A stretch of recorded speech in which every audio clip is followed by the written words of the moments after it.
আসসালামু আলাইকুম। সবাই কেমন আছেন? আশা করি সবাই অনেক অনেক ভালো আছেন। আজকে আমি বানাবো টক ঝাল মিষ্টি কাঁচা আমের আচার।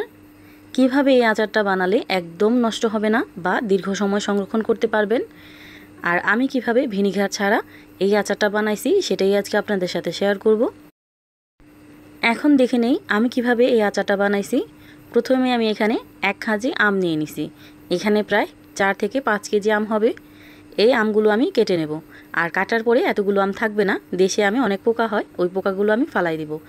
আর দেখতেই পাচ্ছেন কিভাবে আমি আমগুলো কেটে নিছি, আর ভালো করে কেটে ধুয়ে এভাবে কুচি করে নিছি উপরে খোসা সহ। আপনারা চাইলে খোসাটা ফালিয়ে তারপর করতে পারেন। খোসাটা রেখে আমের এই টক ঝাল মিষ্টি আচারটা দিলে খেতে খুব ভালো লাগে, এজন্য আমি খোসা সহই করে নিলাম। আর এই তো দেখতে পাচ্ছেন আমি আরেকবার ভালো করে ধুয়ে নিছি। এখন আমি মশলা মাখিয়ে নিব কিছু। প্রথমেই দিয়ে দিব লবণ আর হলুদ মরিচের গুঁড়া। লবণ আর হলুদ মরিচের গুঁড়াটা দিয়ে ভালো করে একটু মিক্স করে নেব।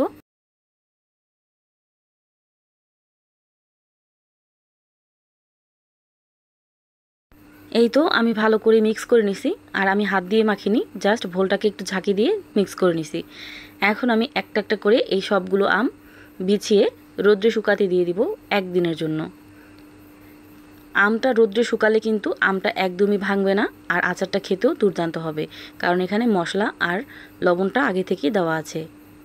এভাবে আমি সবকটা আম ভালো করে বিছিয়ে নেব। রোদ্রের ব্যবস্থা যদি না থাকে তাহলে এই হলুদ আর লবণ মরিচ মাখানো আমটা সারা রাত রেখে দেবেন। সারা রাত যদি ফ্যানের নিচে রেখে দেন তাহলে কিন্তু হবে, কিন্তু আমি একদিন কড়া রোদ্রে শুকিয়ে আবার ফিরে আসছি। এই তো দেখতেই পাচ্ছেন একদিন কড়া রোদ্রে শুকানোর পর এরকম আমটা হয়েছে। এখন আমি এই আমটাকে সরাসরি চুলায় রান্না করে নেব। চুলায় আমি একটা ফ্রাই প্যান বসাই দিলাম, আর দিয়ে দিব 1 কাপের মতো সরিষার তেল। সরিষার তেলটা যখন একটুখানি গরম হয়ে যাবে ওই পর্যায়ে আমি সবগুলো আম এখানে দিয়ে দিব। আর সরিষার তেলটা একেবারে বলক তোলা করা যাবে না, জাস্ট একটু গরম হলেই দিয়ে দিবেন। এখন আমি দিয়ে দিব চিনি। আমি প্রায় 2 কাপের মতো চিনি দিয়ে দিলাম। এখানে প্রায় হাফ কেজির মতো চিনি আছে। এখন আমি 2 থেকে 3 টেবিল চামচ পরিমাণ পানি এখানে দিয়ে দেব। পানিটা দেওয়া লাগবে কারণ আমটা শুকিয়ে কিন্তু একটুও পানি নেই, এজন্য চিনিটা গলার জন্য একটু পানি দিতে হবে। পানি না দিলে কিন্তু চিনিটা একদমই পুড়ে যাবে।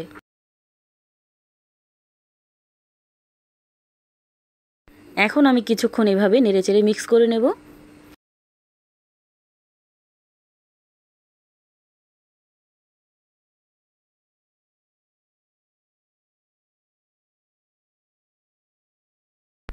এই তো আমি ভালো করে একটু মিক্স করে নিছি। এখন ঢাকনাটা লাগিয়ে প্রায় 10 মিনিটের মতো মিডিয়াম হিটে রান্না করে নেব। আর এই তো দেখতেই পাচ্ছেন 10 মিনিট পর ঢাকনাটা উঠিয়ে দেখলাম একদমই আমগুলো সেদ্ধ হয়ে গেছে। সেদ্ধ হওয়ার মানে এই না যে একেবারে গলে গেছে, আর আমগুলো একদমই গলবে না। রান্নার শেষ পর্যন্ত দেখবেন একটা আমও কিন্তু গলে যাবে না। এভাবে ঢাকনা দিয়ে 10 মিনিট রান্না করার পর এখন কিন্তু আর আমি ঢাকনা দিয়ে ঢেকে রান্না করব না। এখন আমি আচারে দিয়ে দিব 5 ফোড়ন। এখানে আমি 3 চামচের মতো 5 ফোড়ন গুঁড়ো করে দিয়ে দিলাম। 5 ফোড়নটা অবশ্যই ভেজে তারপর দিবেন। দিয়ে দিলাম ধনিয়া গুঁড়া, দিয়ে দিব চিলি ফ্লেক্স।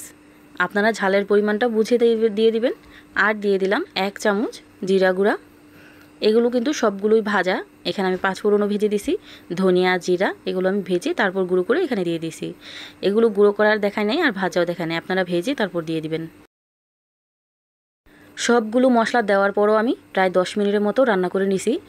এখন আমি চুলাটাকে অফ করে ঢাকনাটা লাগিয়ে রেখে দেব ঠান্ডা হওয়া পর্যন্ত।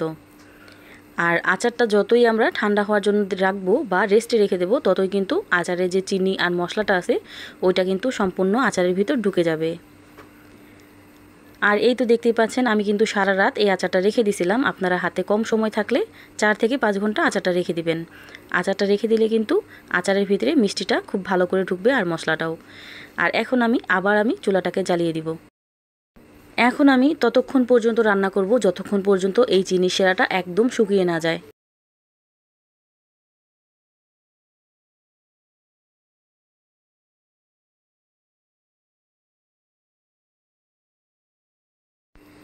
এই তো দেখতেই পাচ্ছেন চিনির শিরাটা কিন্তু প্রায় শুকিয়ে গেছে।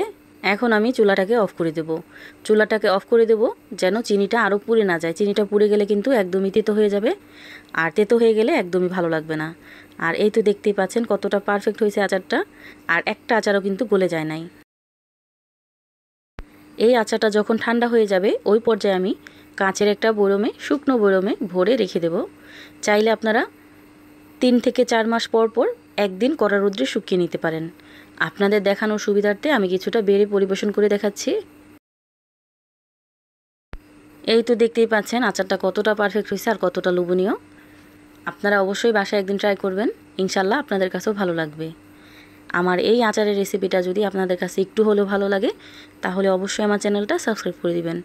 আর যদি অলরেডি সাবস্ক্রাইব করে থাকেন তাহলে অসংখ্য ধন্যবাদ। সবাই ভালো থাকবেন, সুস্থ থাকবেন। আল্লাহ হাফেজ।